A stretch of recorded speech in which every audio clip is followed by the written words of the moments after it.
there's like 2 people ready to play a game, and then the weird guy in the back somewhere. I'm just kidding. Yeah? It looks like you're all sleepy. Everybody looks a little tired tonight, but we're going to play a game. Who's ever played charades before? So this is kind of like charades, but we're going to split up into 2 different teams. And the whole team is going to act out what we give them to do. So every person in your team needs to participate. And like, let's say we have somebody like, we give a team like, we want you guys to be a car. So your entire team needs to use each person to make what a car would look like, and you want to like be able to do actions in it as well. Does that make sense? Does that make sense? No. All right. All right, so we're going to split you guys up into 2 teams. So, sure, we just split them up half and half. Okay, so 1, 2, 3, 4, 5, 6, 7, 8, 9, 10, 11, 12, 13, 14, 15, 16 about. Okay, so we need, I'm glad you can count. Thank you so much. So let's do 1, 2, 3, 4, 5.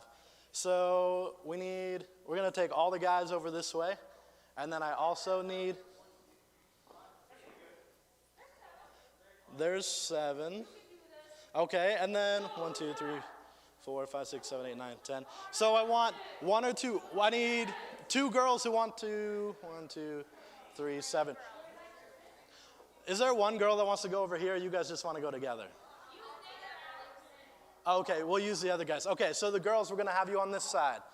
So we will have someone come to you, and we will tell you what we want you guys to act out. So girls on this side, guys on this side. Oh, and the catch I didn't tell you is you have 60 seconds to put this together. You have 60 seconds to put this together, and we will judge to see who has the better one.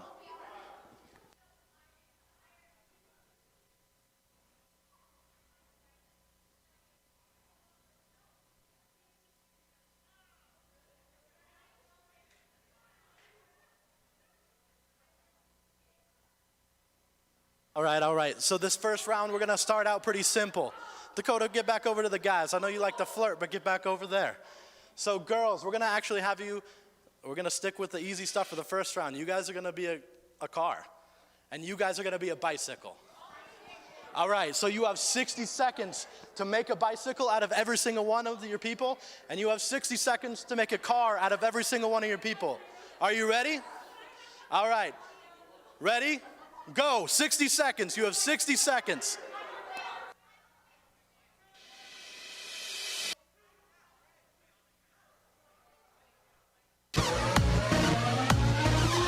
You can be a laying down bike. You can lay on the ground, or you can be a functioning bike, and you might get points for being more of a functional thing than just like a laying on the ground. If that makes sense.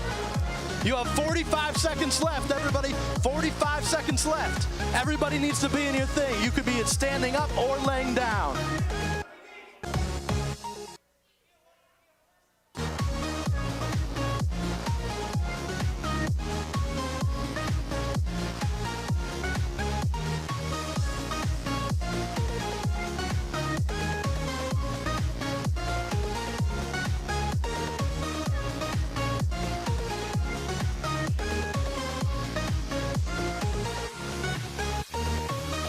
Seconds. You have 3 seconds to finish your vehicle. All right, time is up. Time is up.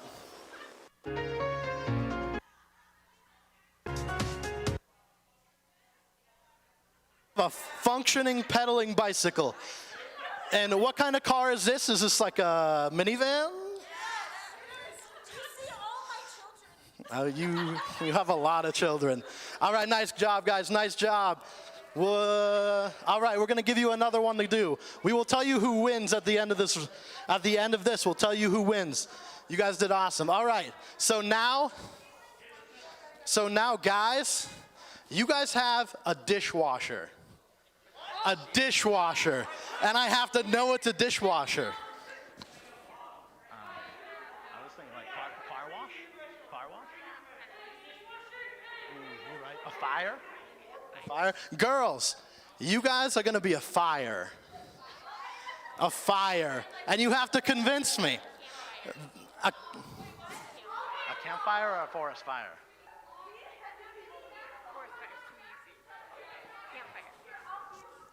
Okay, you can either decide to do a campfire or a forest fire. Whatever you decide, I gotta know what it is. All right, ready, go.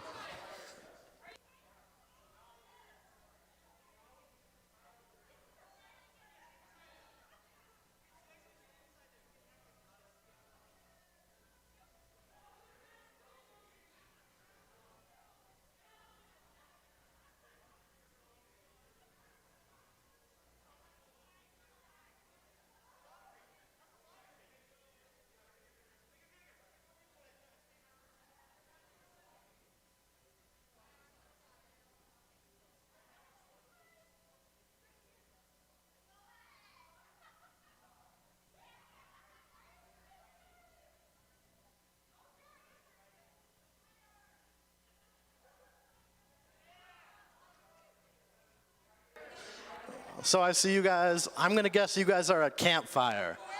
All right, all right. All right, that's pretty good. You guys, where's the smoke? Where's the smoke?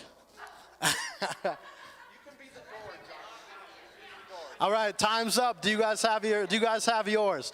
The girls finished theirs. Are you guys ready? Open the door. Open the door. Stop. Close the door. Spin cycle. Creative, creative. I like it. I like it.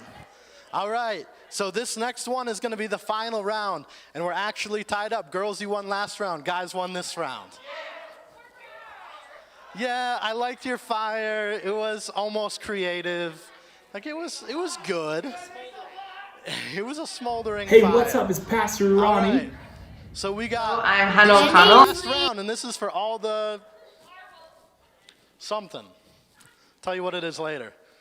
All right. I'll tell them afterwards. Thane will give you a prize later. So, this last one. Oof. How challenging do you want this to be? All right.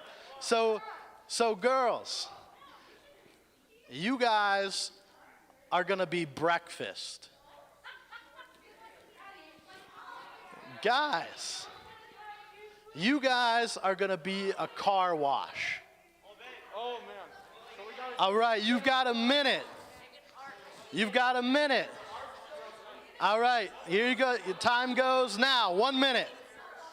Go.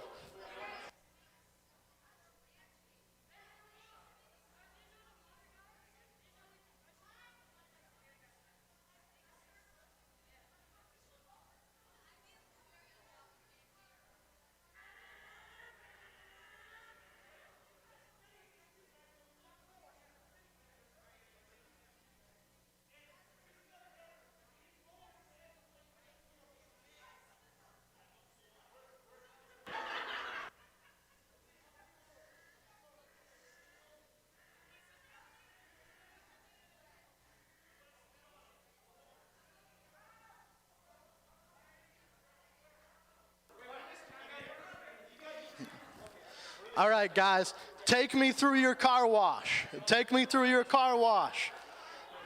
What's the first cycle? the Undercarriage. What's the second cycle?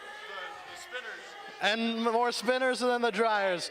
I like that. That was good. That was good. I like it. That was creative. I'm not going to decide. All right, girls, what do you got going here? Are you a Eggs and hash browns and some syrup. sizzling bacon? Egg butter toast. Is it butter because of her color? Yes. All right. And this is like a pan? Oh, a plate. So, okay, this is a fresh off the. All right. Keep sizzling. And you're the syrup. Okay. That was good. You guys both did really good. Okay, I want you guys to take a seat while we figure out who won the game. I want you to take a seat. Who won the game?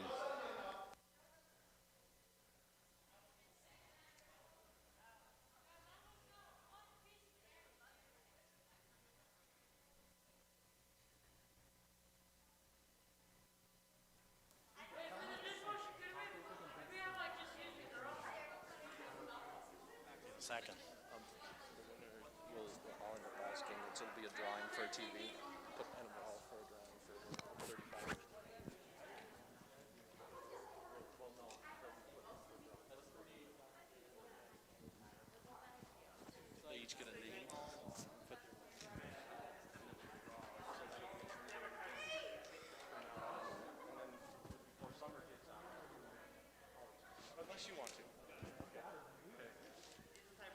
All right, girls, do you think you guys won that game? Guys, I mean, that's almost convincing. Guys, do you think you won that game?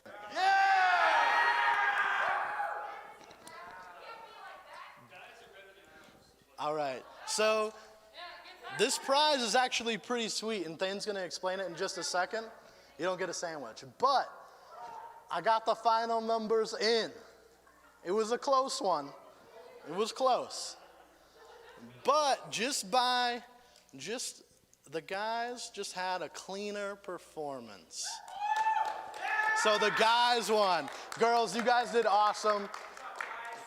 You convinced me. It looked like a good breakfast. But Thane here is going to explain the prize. So the prize is something you have to have a test in patience for, because it's not coming tonight, but I promise you that is worth it. So what's going to happen now, as we get into kind of this routine here in flow, all through this spring semester, we're going to be putting names into a drawing. So guys, since you won tonight, you each get your name put in once for a drawing. The drawing is going to be for a 40-inch TV. Does that sound like a plan? So, but you can also bribe someone. If you win the TV, pay someone, and then you just get cash, right? Yeah.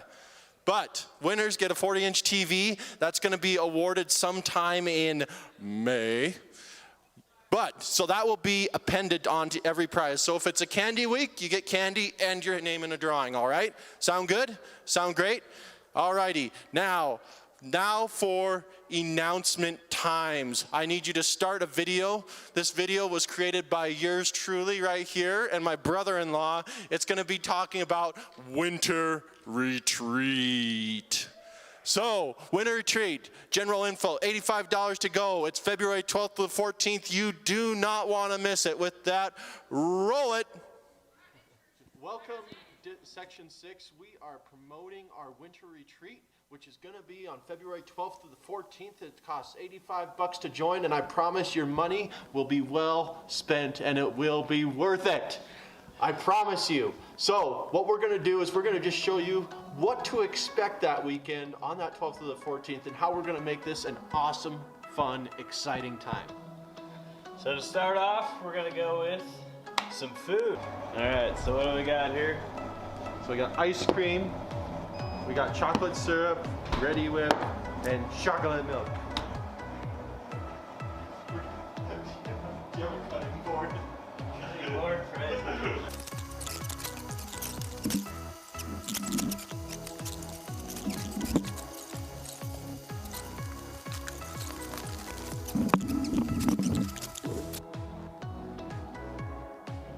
Like a barista for ice cream.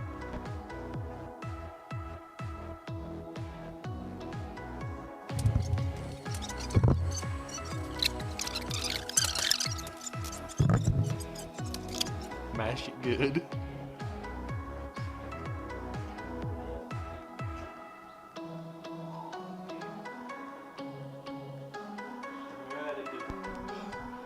Oh. Oh. Oh.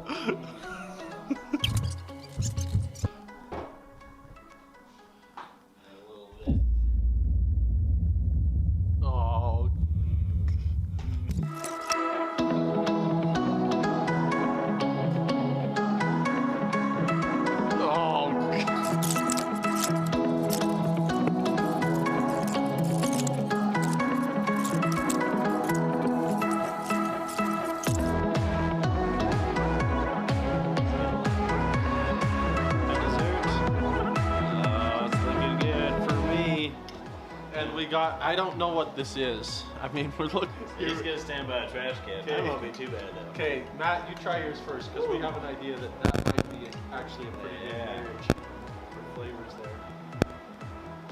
That's good. Now I'm over here next to the garbage can because so I'm gonna try a little bit here. Oh yeah. For our giving during this winter retreat, we have created this charitable organization we like to call Welts for Jesus. Here we go, Welts for Jesus!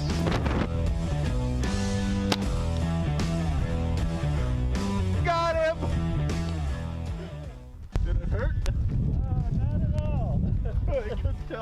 We're gonna bounce it around there. You hit the squishy part. $1, one hit. I think I can handle $1 one hit.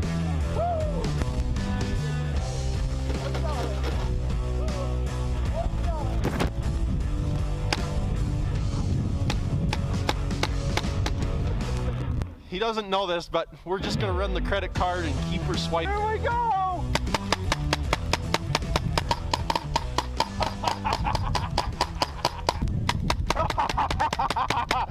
Welts for Jesus, the transaction is simple. You give money to Speed the Light to aid our water well projects, and then you get to shoot, in turn, your favorite local youth pastor from Section 6. We are looking at $2 a shot, or if you're one of those generous givers, we have a 15-shot offer for 20 bucks. And if your youth pastor starts crying, we got a sippy cup for him right here. Stay cool. Box sledding. Yeah. Here we go.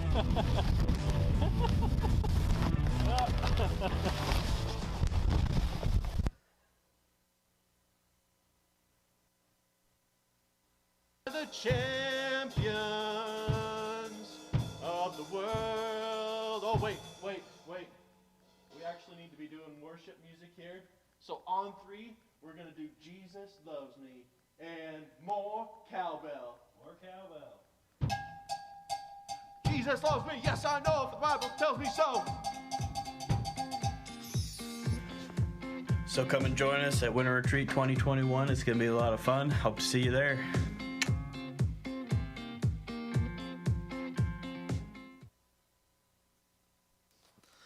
Who's excited for Winter Retreat this year?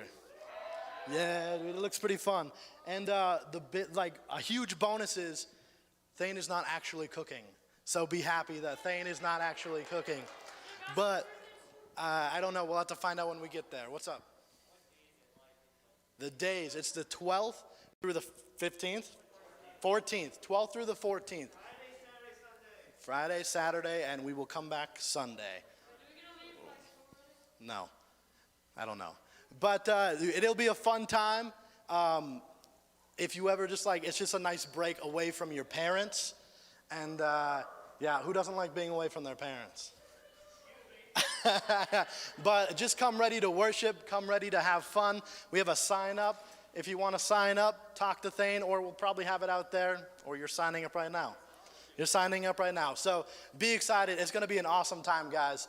And pretty soon we got Valentine's Day. Who likes Valentine's Day here?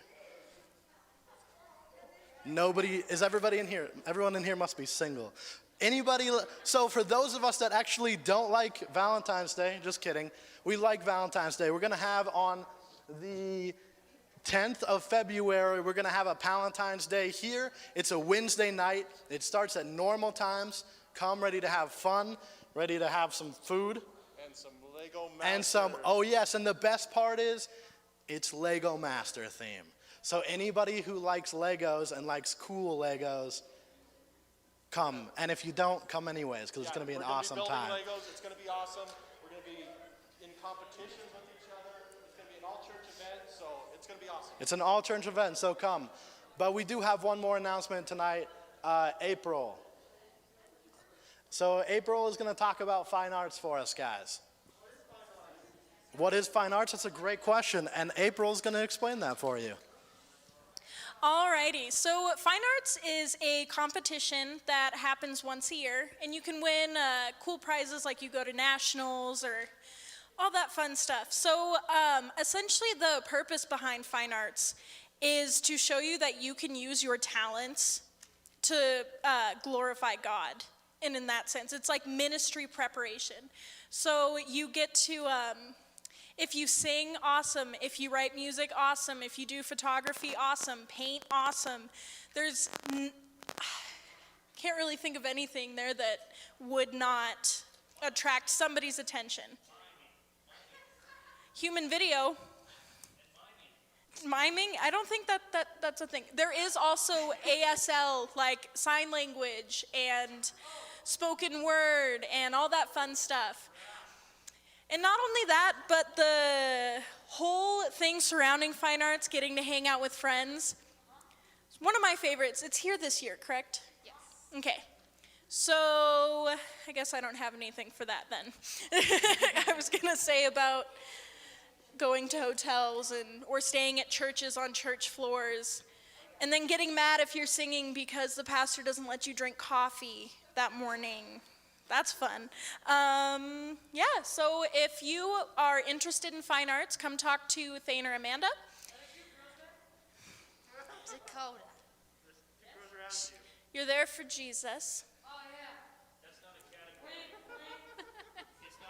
It is for Dakota.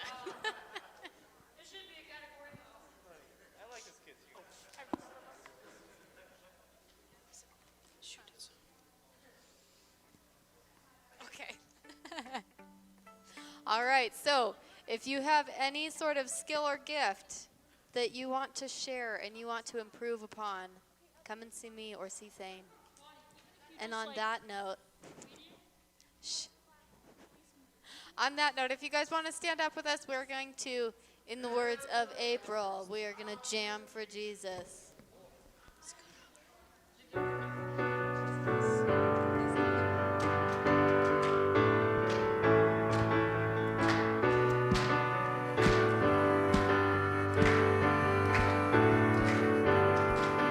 This one thing I'm asking, one thing I'm needing, a moment that's passing, it's not what I'm seeking. It's the air that I'm breathing.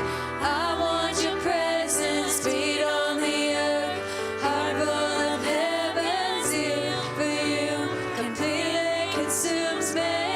I can't get enough. I can't get enough of you. Your fire is burning right through me. I can't get enough. I can't get enough of you.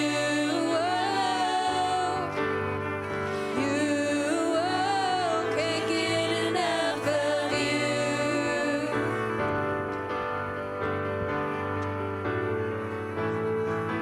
I'm after your spirit more than a feeling. I don't need a reason to keep chasing who you are. Like it's the air I'm breathing. I want your presence, feet on the earth, heart full of heaven's here for you. Completely consumes me. I can't get enough. I can't get enough of you. Your fire is burning right through me. I can't get enough. I can't get enough of you.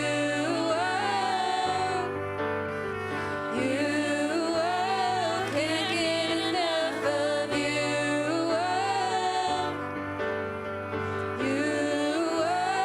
Can't get enough of you.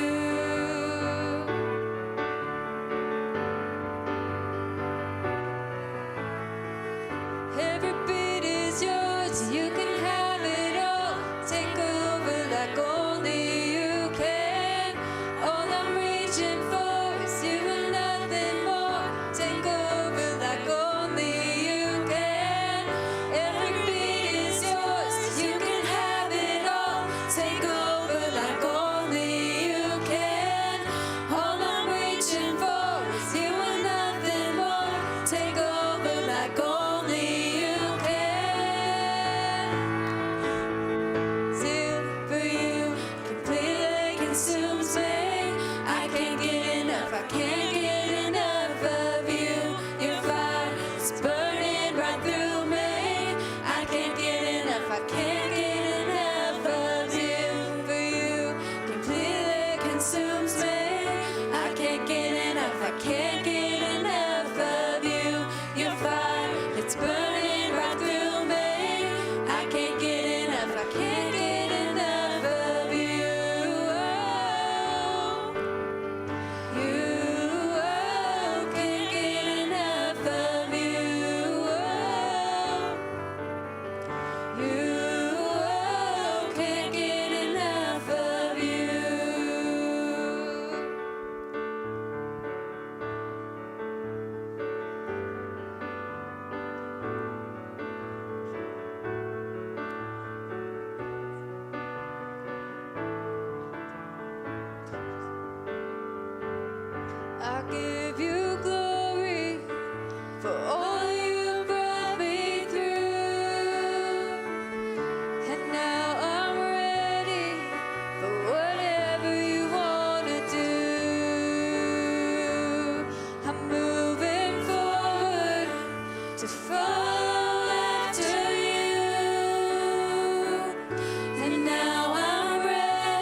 Dear God, we just thank you for tonight. God, thank you for each and every student here, God. Just thank you for what you have for us, God. We just pray that we just grow in understanding and knowledge of you, Father, that you just touch our lives in a fresh and new way. Jesus, we just thank you so much, God. Thank you. Thank you, Lord. In Jesus' name, amen.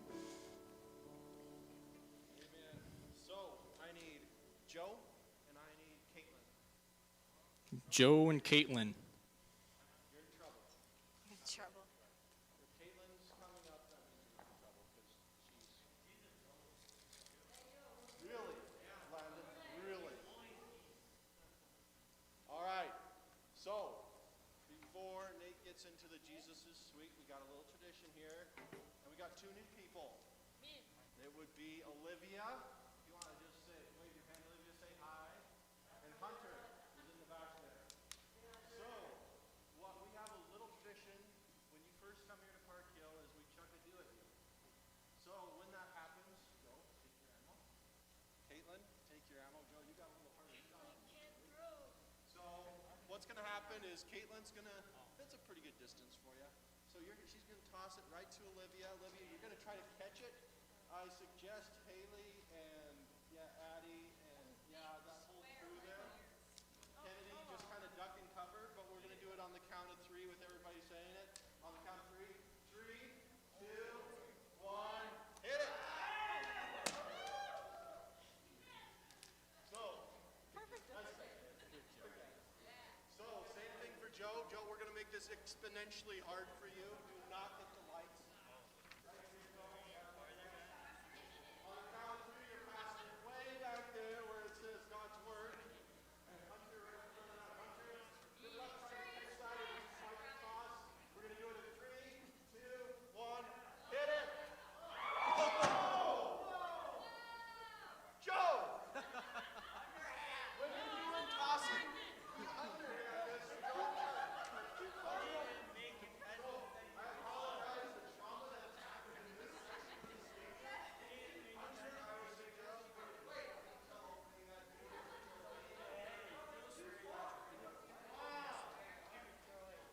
Teaching moment for the day. When we toss, dude, that is underhand. Slow pitch softball underhand. That doesn't mean we go up to the lights. It's a nice strategy toss. We'll have to teach you something.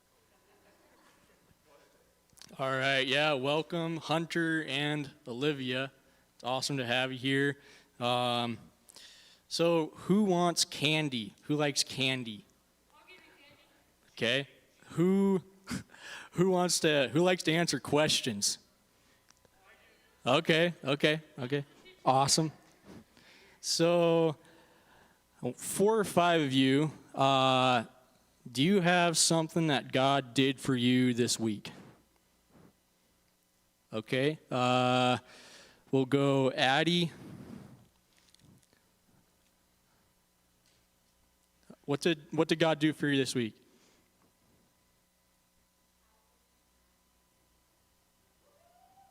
Nice. That's awesome. Okay. And we'll do Dakota. What did God do for you this week?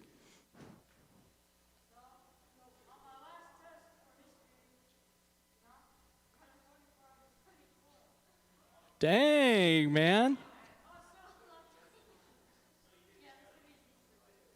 Dude, that's awesome. Keep that up. That's amazing. All right. Remind me of your name again, you in the purple. Zoe. All right.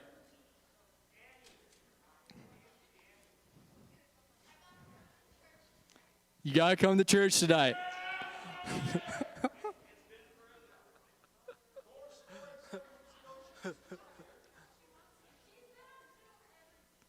She wants what? Okay.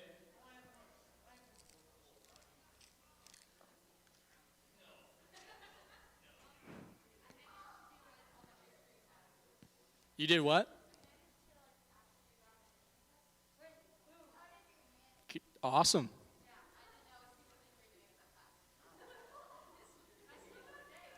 Awesome. Good job.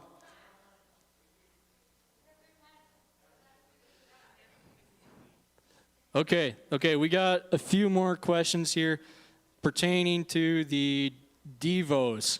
Are you guys enjoying the Devos?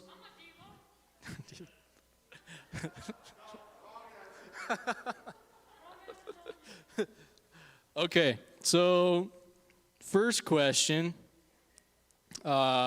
Do you guys remember Ehud?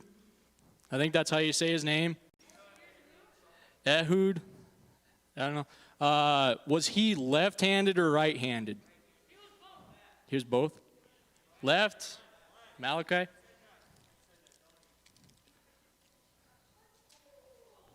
Yes, he was left-handed. So here's another question. So this was like early Israeli times, and like, was being left-handed back then, was it considered a strength or a weakness? Weakness. Good job. Good job, Dakota. All right. And we'll hand things off to Thane. All right, so as you say, we're doing the Bible Engagement Project. Who does not have that app on their phone? The Bible Engagement app. It's an app that goes on your phone so you can actually answer the questions and get more candy and get fat. So, Zoe has it. If you do not have it, come talk to me because we want to get that on your phone. It slows down your memory, but it's for Jesus, so it's all good. All righty. So, breaking into tonight. Everybody listen. There we go. So, last week, who were we talking about? Gideon. How much Gideon didn't feel like he was up to the task, and how much God thinks highly of us. Landon.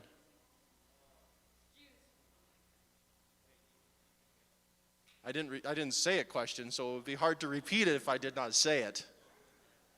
I will from now on, Landon, say this is a question so that you know that it's questions that we're answering. Anyways, so this week we're going to be going into a little different story. Last week it was Gideon feeling small, God knowing that he had great plans for him. This week we're kind of going into the more, what must I say, romantic side of the Old Testament. Ow, ow. And we're going to actually be talking about Ruth and Boaz. Ruth and Boaz. Hold on. I got to get to Ruth here. Ruth, where are you? Ruth. Ruth. Hold on. Can't get to my Bible here. Ruth. Where are you? Page what? Ruth. 276. Awesome. You were close.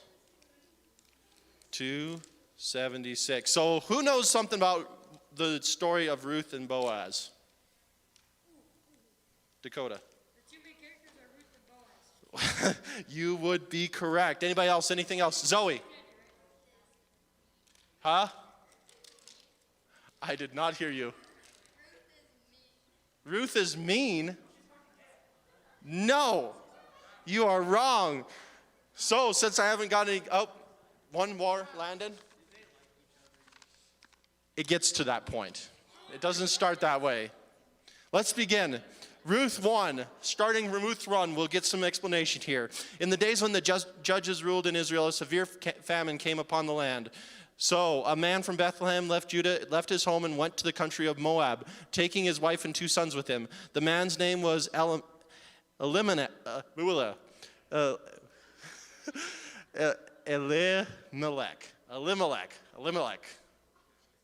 Elimelech, same difference.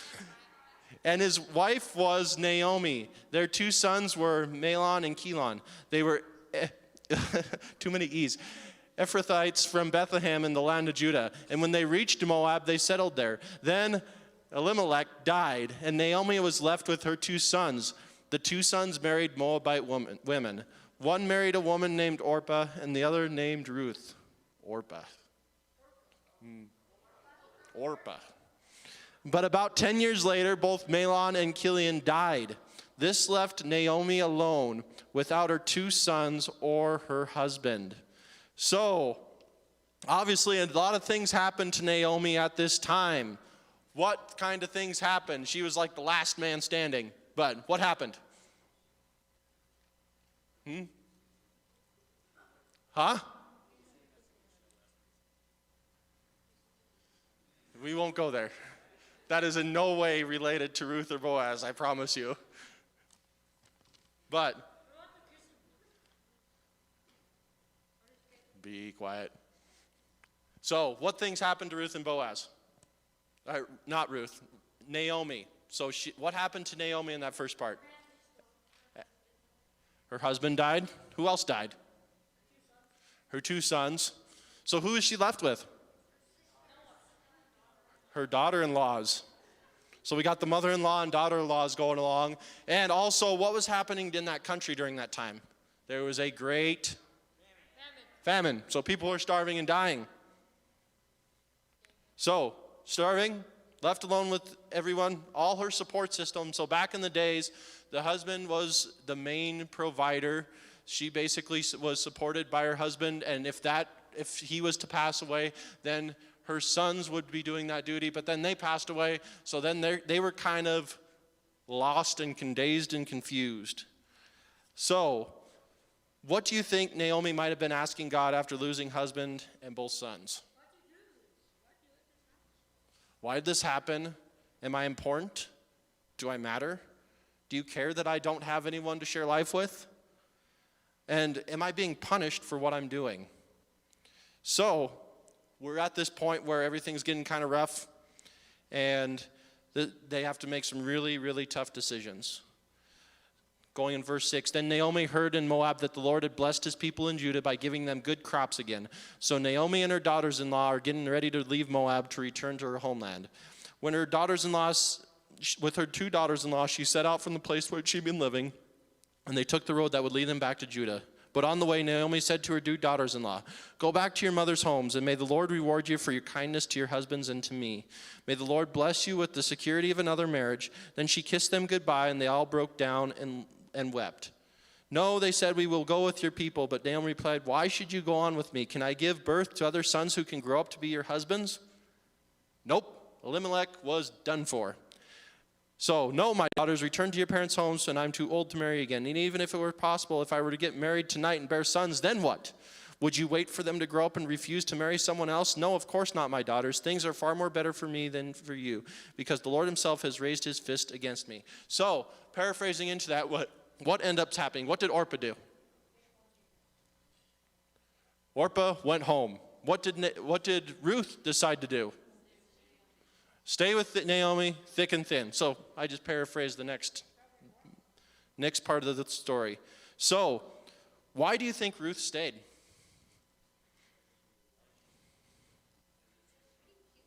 So she liked her stepmom. That's a possibility. Malachi? So she felt obligated out of duty to help and stay and provide for the family. Anyone else? Being loyal. So, all good things. So, as we fast forward into this story, so she did decide to go to Ruth. Ruth is feeling like she's being punished by God, or Naomi feels like she's being punished by God. Ruth says, I will not leave you. I will be through there thick and thin. And we pick up the story again when they work in Boaz's field. Now, there was a wealthy and influential man in Bethlehem named Boaz, who was a relative of Naomi's husband, Elimelech. We're going to get that name one of these days. One day, Ruth the Moabite said to Naomi, let me go out to the harvest fields to pick up the stalks of grain left behind by anyone who is kind enough to let me do it. So, during this time, the harvesters were bringing in the crops, and what happened was if there was someone who was down on their luck, lost all their family, there was no hope for them, they could go behind the harvesters and pick up basically the leftovers that they left behind. And that's how Ruth was able to feed herself and Naomi. Because at that point, I mean, it was pretty dim, pretty slim pickings for them. And it was hard work, it was tough work, and they, obviously the harvesters are usually doing the work and then they bring it in, but they're having to do all the harvesting and the collecting themselves. But One day Ruth the Moabite, or I already said that. Naomi replied, all right, my daughter, go ahead. So the Ruth went out to gather grain behind the harvesters. As it happened, she found herself working in a field that belonged to Boaz, the relative of her father-in-law, Elimelech. When she was there, Boaz arrived from Bethlehem and greeted the harvesters. The Lord be with you. The Lord bless you, the harvesters replied. Then Boaz asked his foreman. So he's looking around, and he's asked, what is this young woman over there? Who does she belong to? So as she's going through as Boaz kind of returns back from wherever he's from, and he says, bless you, harvesters. And then he looks over there and it's like, that woman's not part of the crowd. So what's going on here? And they explain the story of like what was happening. She was the young woman from Moab. She came over and she asked to gather grain. And she had been hard at all work ever since, except for a few minutes rest in the shelter. So she was trying to stay out of the way, get out of the harvester's way, do whatever she could to not be a pest, but she still had to gather food for her family. So Boaz thinks about this for a minute. I don't know what his thoughts were at the moment. Obviously, there was something that caught his attention because he saw her out of all the other harvesters. But the next thing makes me think about what is really on this man's heart. Boaz went over and said to Ruth, listen, my daughter, stay right here with us when you gather grain. Don't go to any other fields. Stay right behind the young women in my field. See which part of the field they are harvesting and follow them. I have warned the young men not to treat you roughly. And when you're thirsty, help yourself to the water they have drawn from the well. So, pretty awesome thing Boaz did. Because essentially she was an outcast before that point. But Boaz basically invited her into the camp, said she could get as much as she want. Don't bug this woman. I am personally going to take offense to anyone who does this to her. She will be treated right. So, this goes on, and then we read in chapter 3, verse 1. So she goes home, tells Naomi what all has happened, what Boaz did, and here we go. Naomi gets this idea. She says to Ruth, my daughter, it's time that I found a permanent home for you so that you will be provided for. Boaz is a close relative of ours, and he's been very kind by letting you gather grain with his young women. Tonight he will be winnowing barley at the threshing floor. Now do as I tell you. Take a bath and put on perfume and dress in your nicest clothes. Then go to the threshing floor, but don't let Boaz see you until he has finished eating and drinking. Be sure to notice where he lies down. Then go and uncover his feet and lie down there. He will tell you what to do. So,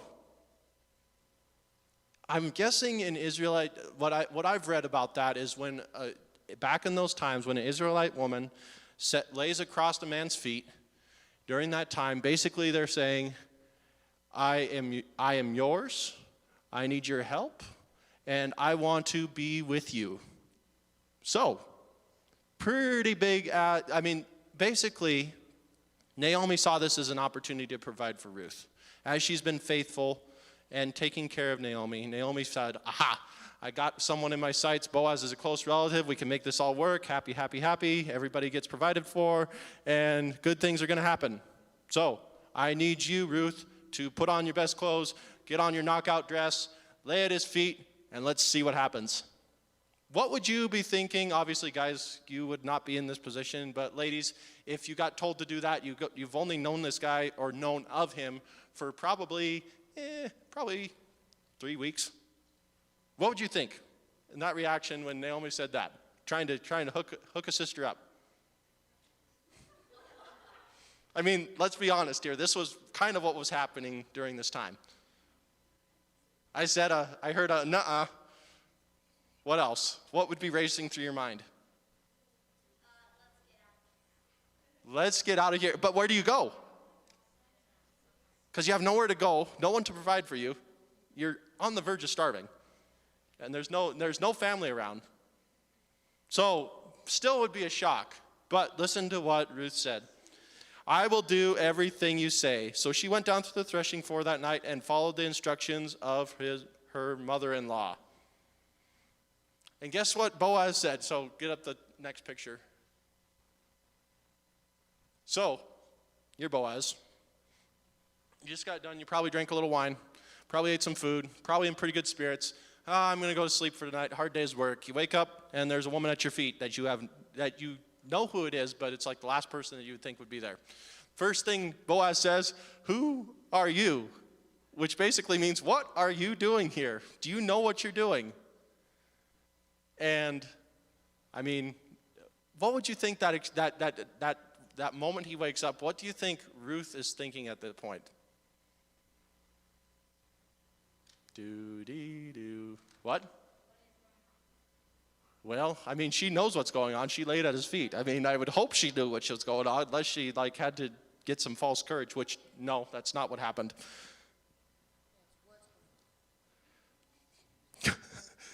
But you know what she said? She said, I am your servant Ruth. Spread the corner of your covering over me, for you are my family redeemer. So, she's pretty bold in that. What does a redeemer mean? What does it mean to be redeemed? To be restored? To be brought into right standing? To be corrected? To be brought back to what has happened? What did it mean in this sense? There you go. Job, Reagan. So essentially what happens is if close family members, there goes this whole legal thing, and then we'll be done in small groups, but what happens is that you get, what happened in that culture is that if your husband died and your sons died and you had someone who was not married that was previously married before, you could ask someone else in the close family to basically get married with your daughter, and then that would carry on the family line. So that's just what they did. No. So, no, you don't get it. Hold on. So, Naomi was married to, Ruth was married to Naomi's son. So, this would be on Naomi's side, so it's still by marriage, so it's not by blood. Oh, light bulb moment. Not incest, although that probably happened more often than it should have. But in this case, it was right and true. So, with that being said, we're going to break up into our small groups and see what this did for Naomi and Ruth and what it means, actually how it can apply to us today. So, break up into your small group. So, obviously, we got 7th and 8th graders. You will be going with Ken and April. Freshmen and sophomore, you are going with Hunter, Haley, or Hunter and Hannah and